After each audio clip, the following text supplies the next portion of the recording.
열방교회 지붕 없는 교회 고상철 목사입니다.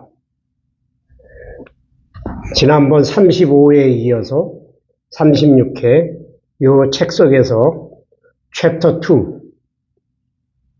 Forgiving means forgetting, 용서는 forgetting, 잊어버리는 것, 망각을 의미할까요? 라고 하는 반어법을 이 책에서 쓰고 있어요. 마태복음 6장 14절에 보면 너희가 사람의 잘못을 용서하면 너희 하늘 아버지께서도 너희 잘못을 용서하시려니와. 마태복음 16장 21절 22절에 보면 그때 베드로가 나와 이르되 주여 형제가 내게 죄를 범하면 몇 번이나 용서하여 주리이까? 7번까지 하오리까? 예수께서 이르시되 내게 이르노니 7번뿐 아니라 7번을 70번까지라도 할지니라 라고 하는 말씀을 여러분들 많이 들어봤을 거예요. 그러면서 여러분들의 뇌리에는 용서가 도대체 뭐지? 용서의 정확한 의미가 뭐지? 내가 지금 생각하고 있는 그런 용서라는 개념의 뜻하고 성경 속에 하나님이 말씀하시는 그 용서는 뭘까? 아마 수십 번 생각해 보셨을 거예요. 혹자는 용서란 아무 일도 안 일어난 척하는 것, 즉 머리를 모래무덤에 이렇게 파묻고 자명한 일을 못 본 척하는 것이라고 얘기하는 분도 있고, 또 어떤 이들은 끊임없이 계속되는 제2의 찬스다. 또 혹자는 모든 결과물과 낡은 쓰레기는 버리고 새 출발하게 하는 것. 또 어떤 이들은 금이 간 관계의 즉각적인 정상화로 생각하고 예전과 똑같은 수준의 신용과 특권을 정상화시킨다. 이런 게 용서가 아니냐? 다 맞는 말이에요. 하지만 성경적인 개념과는 거리가 있다라고 이 책의 저자 레리 오스본 목사는 지적하고 있어요. 신구약을 통틀어서 130회 이상이나 언급되는 이 용서라는 단어, 이게 왜 이렇게 한마디로 정의하기가 어려울까? 라고 생각해 보면 실천하기 어렵고, 첫째는. 둘째는 우리 중에 너무나 많은 사람들이 성경적인 용서를 실천해 보인 사람이 없기 때문에 그럴 것이다 라고 언급하면서 이 저자는요, 굳이 정의를 내려라고 한다면 용서란 하나님이 나를 위하여 행하시고 다른 사람에게도 그러실 것이라고 기대하는 자발적인 self-induced 영적인 spiritual 기억 상실증 amnesia의 행위다 라고 말할 수 있는데요. 말이 어려워요. 그래서 이 저자 레리 오스본 침례교 목사님은 몇 가지 단락으로, 몇 개의 단락으로 나누어서 설명해 주고 있어요. 첫째, 용서에 대한 잘못된 개념. 이거 한번 짚어보고, 둘째, 그럼 뭐가 이렇게 개념 정의하는 게, 올바른 개념 정의가 이렇게 중요하냐. 셋째, 그럼 하나님의 용서법은 뭐냐? 그 다음은 그럼 그걸 배우려면 어떻게 해야 되냐? 그런 경지까지 우리 크리스찬들이 도달해야 되는데 어떻게 해야 되느냐 하면서 결론을 맺고 있습니다. 예레미야 31장 34절 후반절에 보면 내가 그들의 악행을 사하고 다시는 그 죄를 기억하지 아니하리라. I will remember their sins no more. 를 읽으면서 우리 중 많은 사람들은 문자 그대로 해석해서 그분께서 그 죄과들을 그분의 기억에서 지워버리고 마치 아무 일도 없었다는 듯한 태도를 용서라고 생각할 수도 있고요.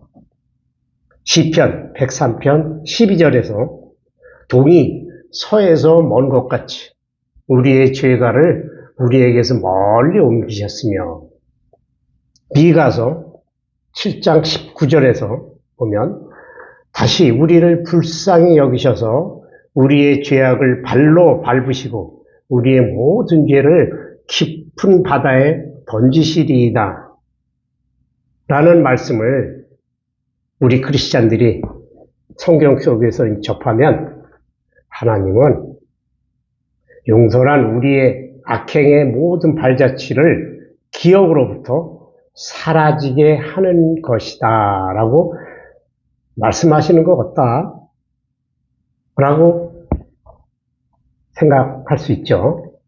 하지만 이런 생각은 성경적이지 못하다라고 레리 오스본 목사는 핀포인트 딱 찍어서 얘기하고 있어요. 원어에 이렇게 써 있어요. But that's not what those verses mean. How the word remember is used in the Bible.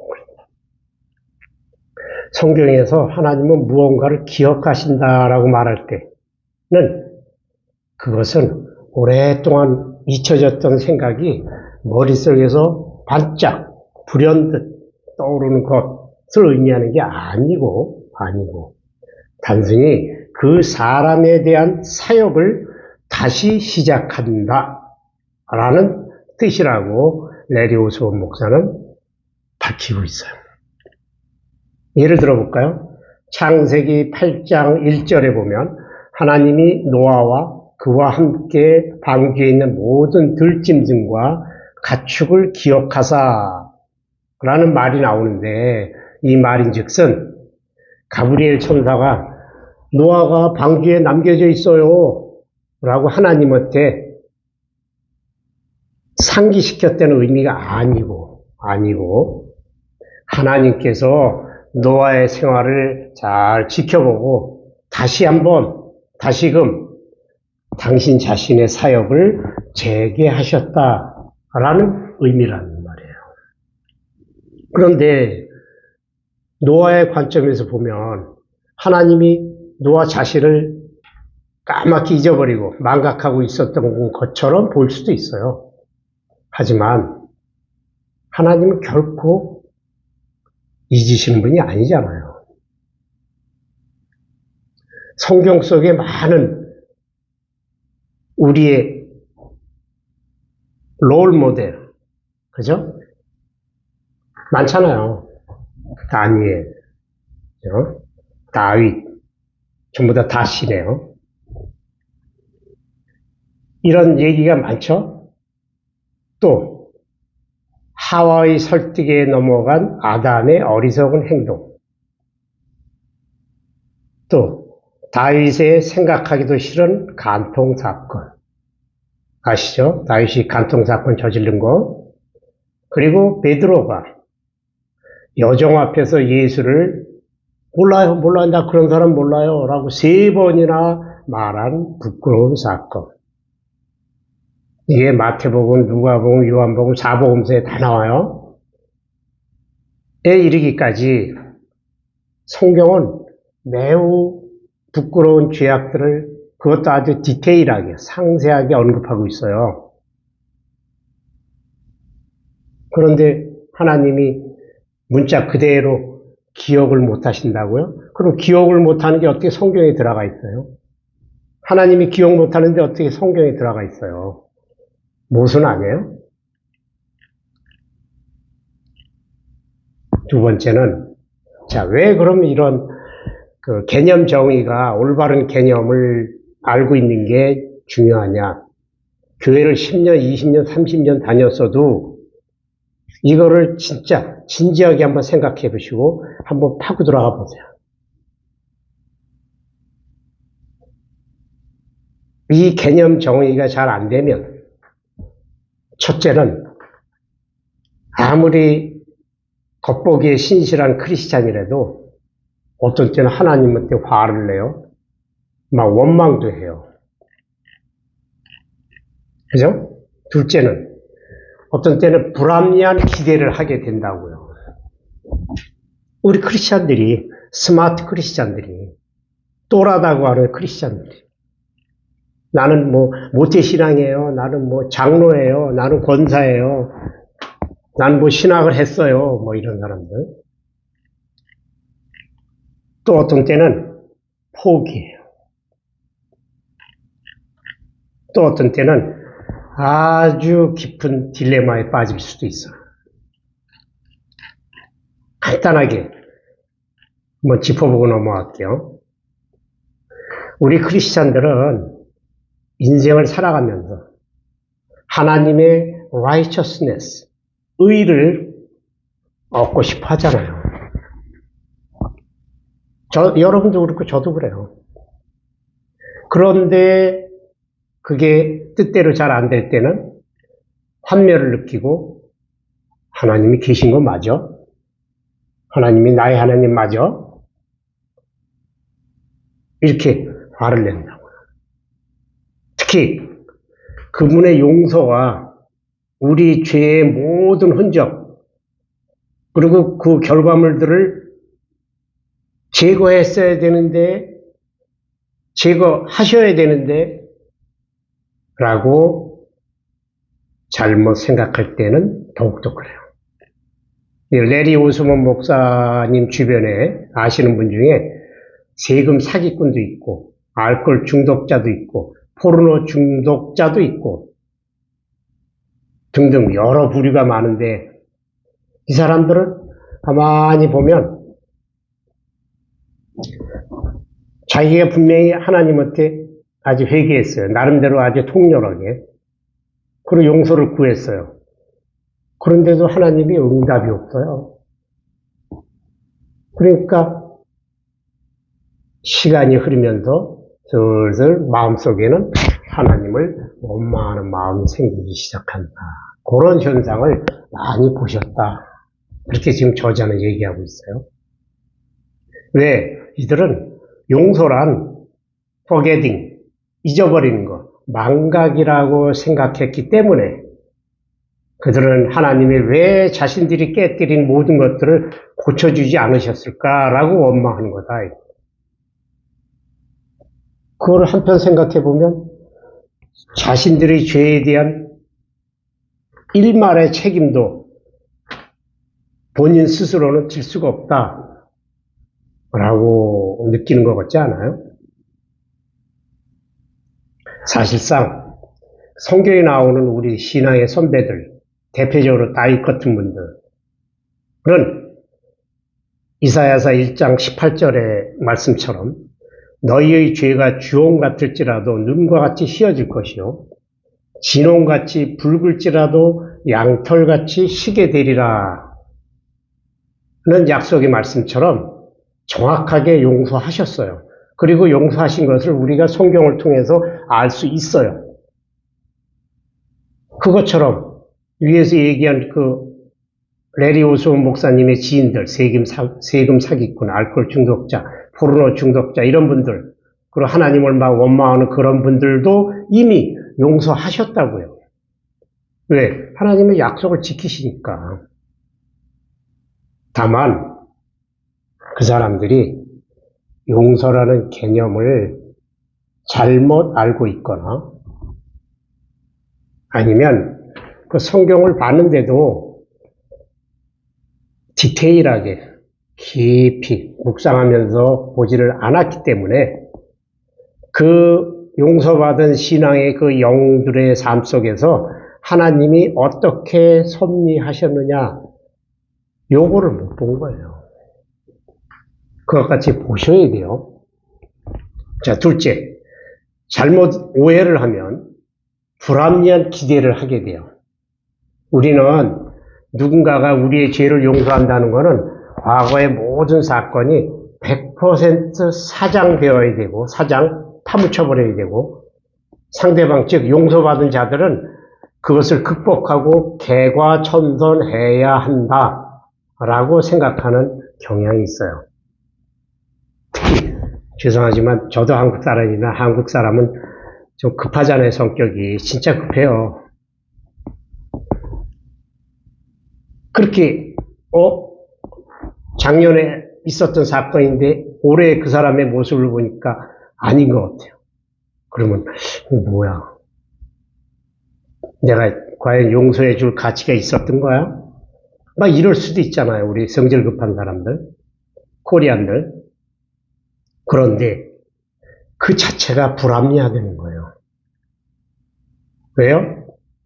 잘못을 저지른 사람에게 불공정하게 상황을 뒤집어 씌워놨다는 거예요. 그 남자 또는 그 여자의 죄가 또는 죄성이 요술처럼 사라져야 된다 라고 생각하기 때문에 그렇다는 거예요. 그건 안 그렇죠. It takes time. 시간이 필요해요. 시간이 걸려요. 치유하는 데는 시간이 걸립니다. 용서란 기나긴 시간을 지나면서 살아내야 하는 하나의 결정체예요. Forgiveness is a decision lived out as a lengthy process예요. 우리가 실수를 해서 피해를 입힌 그 피해자들이 단순히 잊어버려야 된다라고 하는 그 기대치를 갖는 것은 불합리하다는 거예요. 그 다음, 우리가 잘못 오해하면 포기할 수도 있어요. 용서란 우리의 손이 닿지 못하는 저 멀리에 있는, 아무래도 손이 닿지 않는 그런 고상한 행위인가 보다. 이렇게 생각하고 포기할 수도 있다는 거예요. 여러분이나 저나 작은 일에는 쉽게 용서해요. 가령 사교적인 일 속에서 벌어진 작은 일, 또 불친절한 언사, 또 요즘 우리 현대인들이 많이 겪는 특히 아파트 같은 데서 주차 공간 문제로 이렇게 하다가 뭐 잘못한 일, 기분 상하게 했던 일, 이런 거 쉽게 잊어버릴 수, 용서할 수 있어요. 그런데 아주 덩치가 큰 거, 인생에서의 진정한 상처, 불공정한 것들, 이거는 여러분이나 저는 자발적으로 영적인 망각 도저히 안 돼. 이렇게 인식한다는 거예요. 아무리 기도를 해도 지워지지 않는 게 있어요. 물론 시간이 흐르면서 고통이 감소될 수는 있어요. 기억도 옅어질 수는 있어요. 그런데 영원히 사라진다고요? 천만에. 이렇게 생각한다는 거예요. 여러분이나 저는. 물론 안 그러신 분도 있지만 많은 사람들이. 슬프게도 망각할 수는 없다라는 사실을 마음속에 인지하고 있기 때문에 우리들 중에 많은 사람들이 최소한도로 인생의 대사, 빅스타에 관해서는 용서할 수가 없다라고 마음속에 한쪽 구석에 다 있다는 거예요.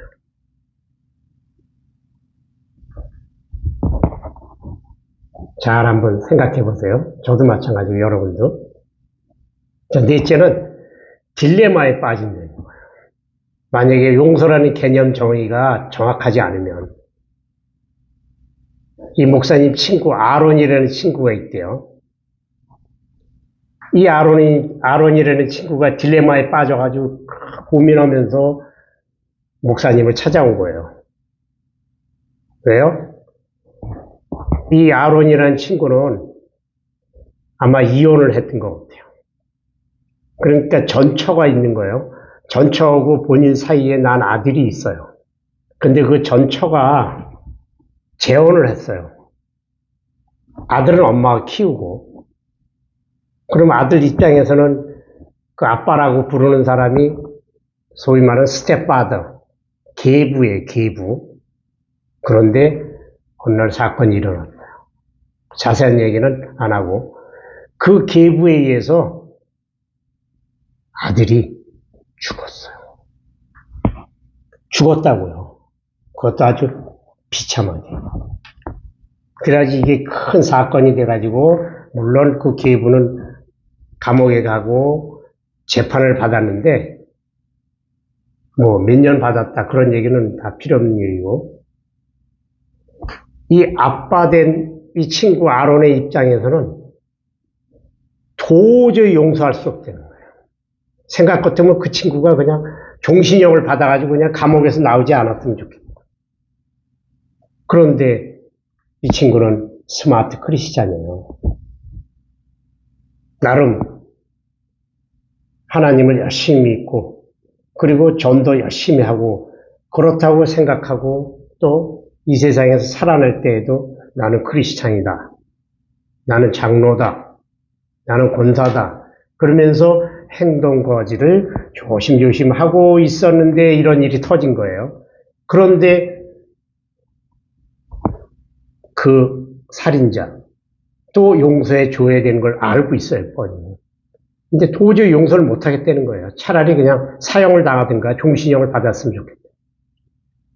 그래서 그게 너무 스스로 생각하기 괴로워서 목사님을 찾아온 거예요. 누가복음 6장 37절 후반절에 보면 용서하라. 그리하면 너희가 용서받을 것이요. 또 마가복음 6장 9절 13절 그 주님이 가르쳐주신 기도 속에 보면 우리가 우리에게 죄의 지은 자를 사하여 준 것 같이 우리 죄를 사하여 주옵시고 그런 말이 나오죠. 또 14, 15절에 보면 너희가 사람의 잘못을 용서하면 너희 하늘 아버지께서도 너희 잘못을 용서하시려니와 너희가 사람의 잘못을 용서하지 아니하면 너희 아버지께서도 너희 잘못을 용서하지 아니하시리라 는 말씀이 계속 뇌리에서 떠나질 않아가지고 너무 괴로워서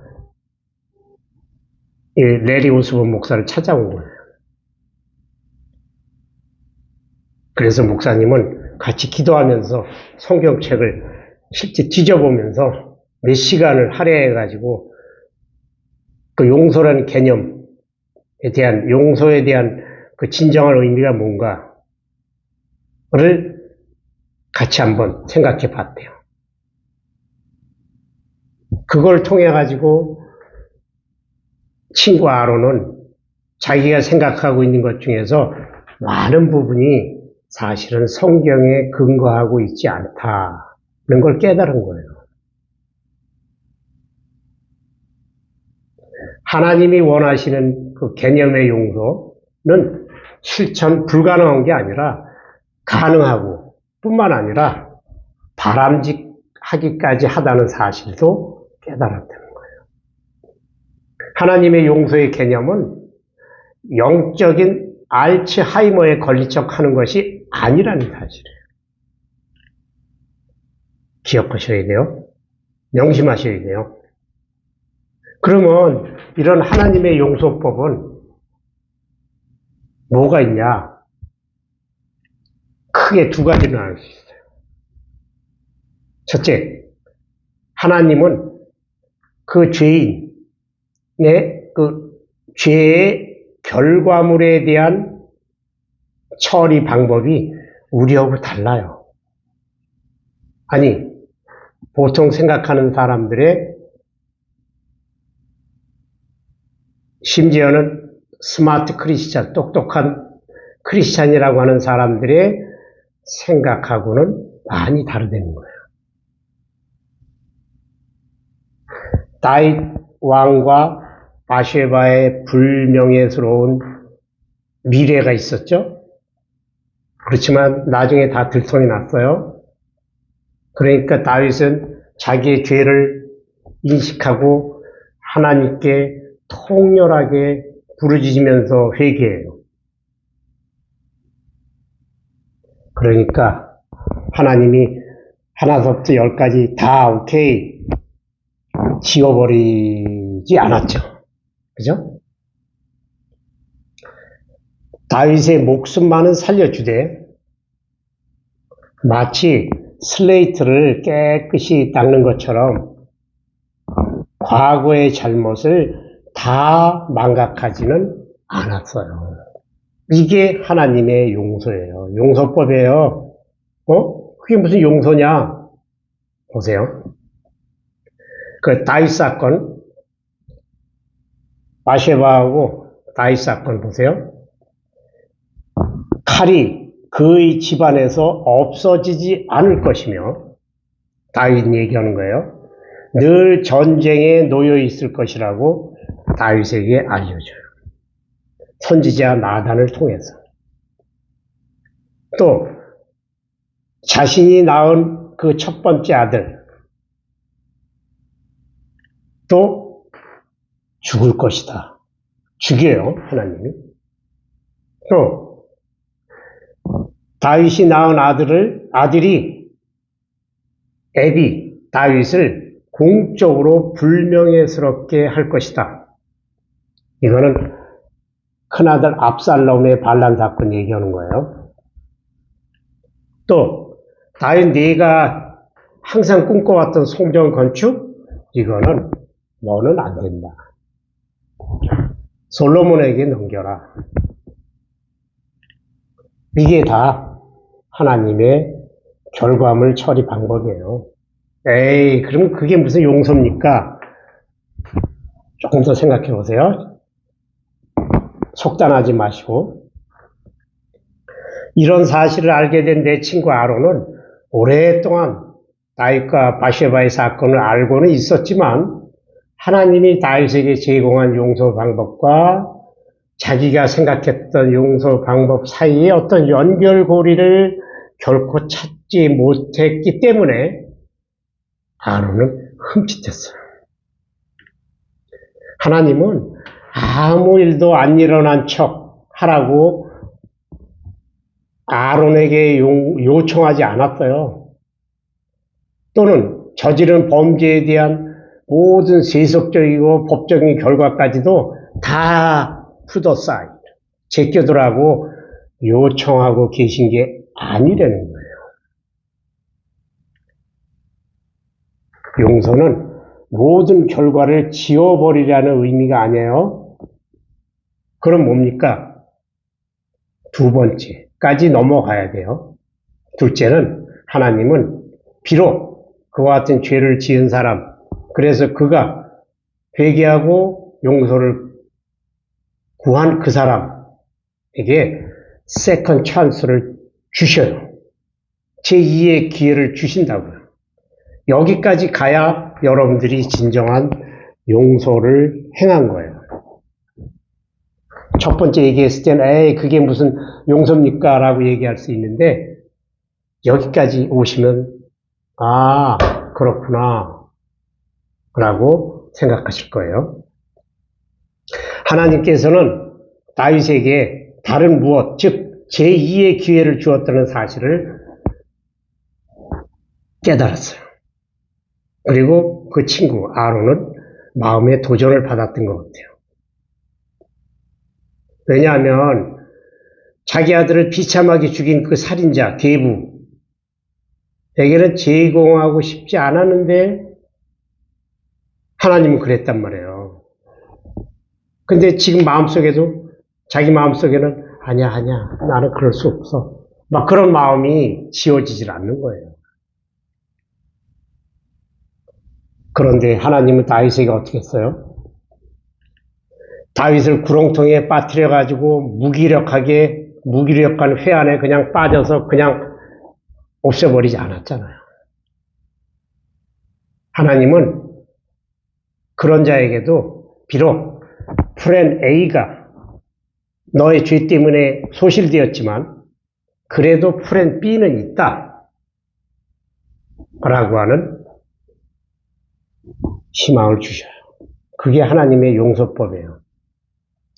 다윗이 철저하게 회개하고 다시금 하나님의 합한 자로서의 복종의 도로 돌아섰을 때 하나님은 그 다윗을 최고 수준의 쓸모있는 인간의 반열로 회복시켰잖아요. 그래서 다윗 그러면 이스라엘의 최고 전성기 시절의 왕이에요. 그리고 최고 영토를 확장했던, 그 다음에 솔로몬이 있긴 하지만, 그런 성경 속의 영웅, 신앙의 영웅, 우리의 롤 모델로 남겨놓으셨잖아요. 이게 하나님의 용서법이에요.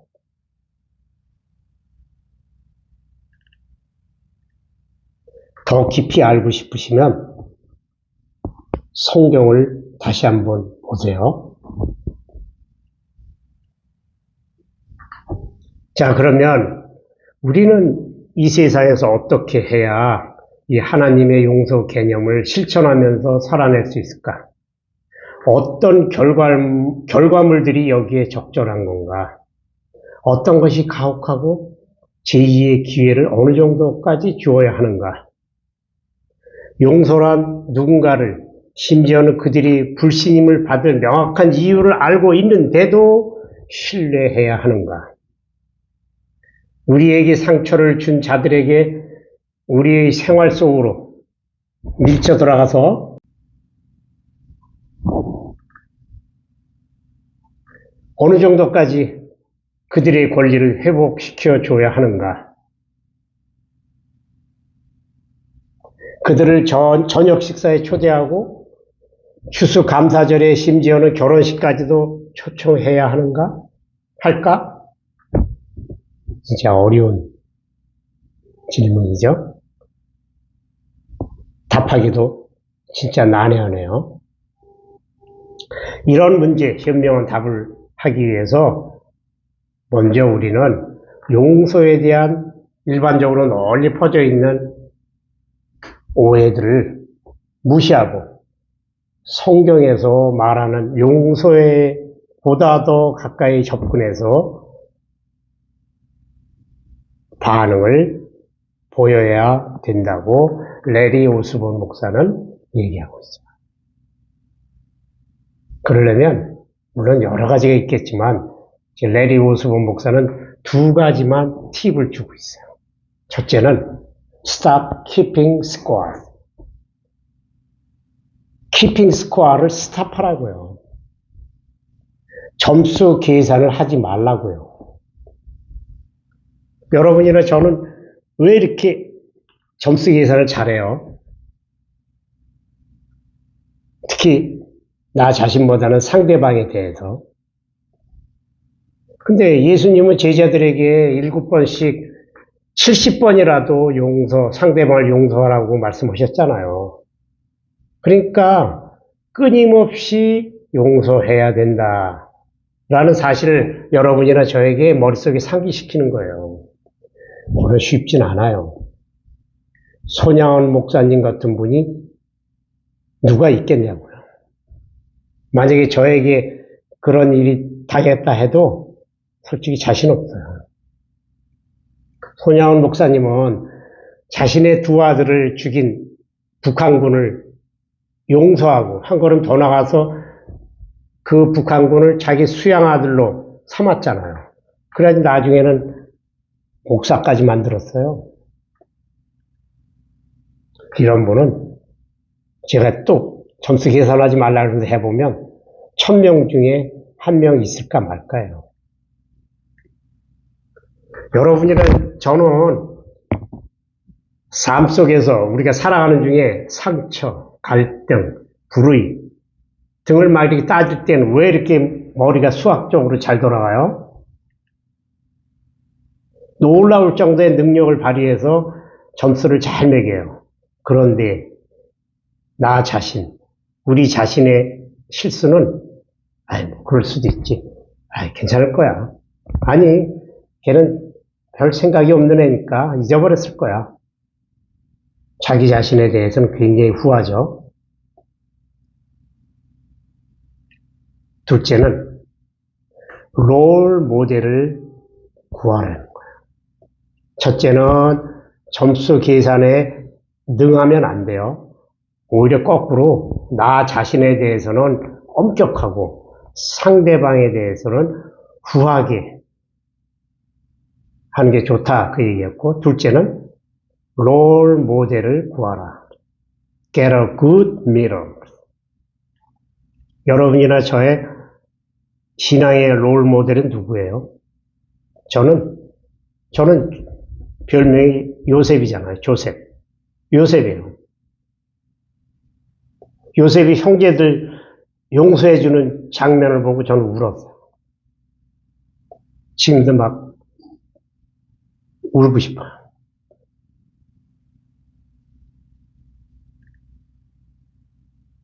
그런데 예수님은 우리들에게 평범한 우리 범인들의 심정을 잘 아시는지 신약 속에서 어디죠? 마태복음 18장 35절 18장 그쪽에서 보면 용서하지 아니한 하인의 예화를 제자들에게 말해주고 있어요. 아시잖아요. 하나님은 그 하인을 어떤 주인이 있었는데 하인의 빚을 다 탕감해 줬어요. 그리고 먼 길을 떠나요. 그런데 이 용서받은 탕감받은 하인은 자기에게 빚진 또 딴 사람이 있을 거 아니에요? 그 사람의 빚을 아주 그냥 혹독하게 받아내요. 그거를 나중에 그 주인은 알고 처음에 그 하인, 탕감해준 그 하인에게 큰 벌을 내려요. 마태복음 18장 35절에 보면 만약 너희가 너희 형제를 진심으로 용서하지 아니하면 나의 하늘의 아버지께서도 너희 각자를 이와 같이 하시리라 는 약간 소름 끼치는 말씀을 하세요. 무서운 말씀이죠. 여하튼 한 가지는 분명해요. 용서에 대해서 말하자면 하나님이 이미 우리를 용서해 주셨는데 우리가 다른 사람, 타인을 용서하기를 거부하는 것은 모순 아니에요? 어리석은 일 아니에요? 나는 무슨 일을 행하였으며 나는 그동안 얼마나 하나님께, 주님께 용서를 받았는가. 이걸 항상 자문자답해 보세요. 그러면 여러분도 진정한 의미의 용서를 할 수 있지 않을까. 뿐만 아니라 그렇게 생각만 하는 게 아니라 항상 성경을 가까이 하세요. 그리고 용서에 대한 개념 정의를 분명히 하세요. 마태복음 6장 12절이나 고린도전서 3장 13절 한번 보세요. 그 다음 추가로 한두 가지 더 얘기하면 잘못했을 때는 꾸짖어라. 그러나 용서를 구하면 언제든지 용서하라. 는 성경 구절을 한번 찾아보세요.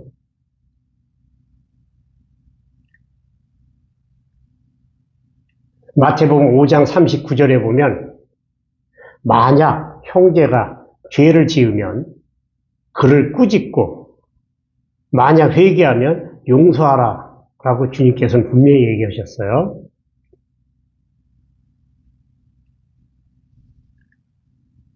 그 다음에 제 생각에는 앞에 것도 중요하지만 마지막 게 더 중요한 것 같아요. 그리고 결론을 맺겠습니다. Let God be God. 하나님을 하나님 되게 하라.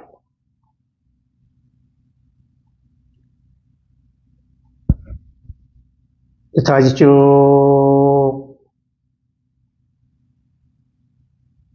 서론서부터 지금까지 쭉 용서에 대한 얘기를 하면서 여러분들은 들으면서 생각하면서 보면 용서는 결과적으로 용서해 달라고 얘기하는 사람에게 용서하는 거예요. 그죠? 그런데 원하지 않는 자들이 있어요. 특히 화해보다는 계속해서 남에게 상처를 주는 자들은 또 다른 방법이 있어요. 나름 레든 복수라는 말이 있죠.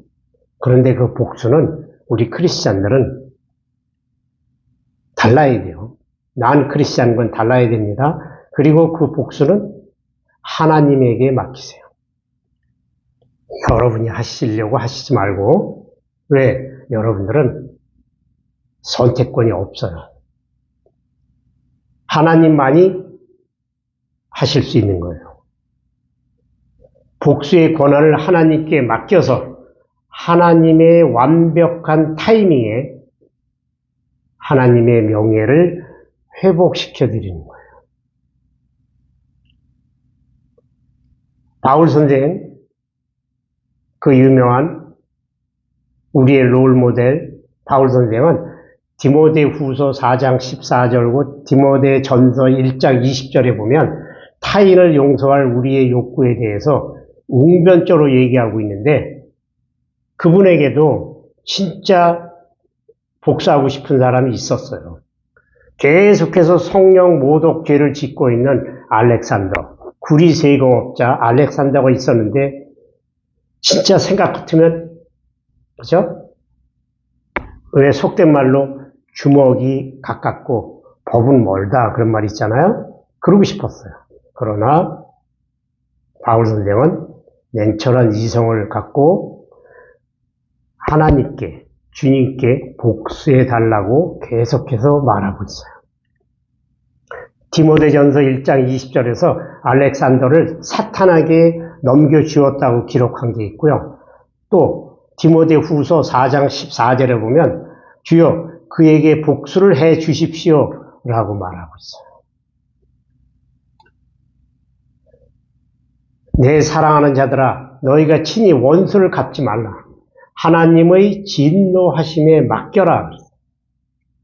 기록되었을 때 원수 갚는 것이 내게 있으니 내가 갚으리라 라고 주님께서 말씀하셨다 라고 바울 선생은 디모데 후서에서 얘기하고 있어요. 이것이 바로 하나님을 하나님 되게 하시는 거예요. 그러니까 저는 저 자신을 반성하는데 제가 이 말을 어긴 적이 있어요. 그래서 이상한 나라에 가서 한 100일 동안 고생한 적이 있어요. 통렬하게 회개하고 계속해서 반성하고 있어요. 기도하겠습니다. 주님, 우리가 살아가는 동안 부딪히는 여러 가지 중에서 용서라는 행위를 보다 지혜롭게 행할 수 있도록 말씀을 분별하여 실천할 수 있도록 지혜를 주시옵소서. 예수님 이름으로 기도했습니다. 아멘.